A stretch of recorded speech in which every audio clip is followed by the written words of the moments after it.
Assam has also been witnessing autonomy demands after Bodoland. There's a growing clamour for a separate Karbi Anglong council.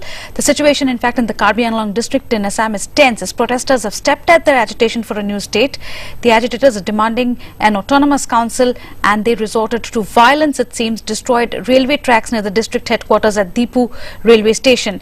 The army has conducted a flag march to bring the situation under control. On the phone line from Guwahati is CNN IBN's Arijit Sen. Arijit, how is the situation right now? You are telling us that the Jan Shatabdi Express has been halted midway by those protesters. Exactly, Ananya. Train services have been hit and the violence continues for the third day.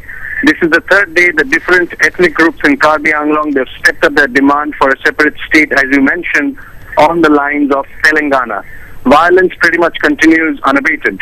Protesters have set ablaze government vehicles, they've set ablaze electricity offices, handloom and textile departments, all in Karbi Anglong, in Difu.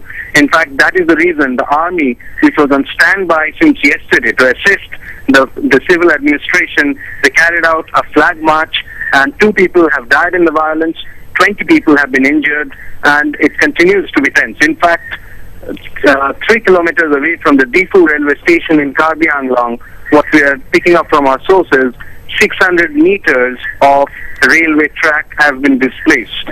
The police have arrested the president of the Karbi Students' Union for allegedly inciting violence. 7 others have been rounded up, but the situation continues to be tense and the protesters are not reducing their demand for a separate state.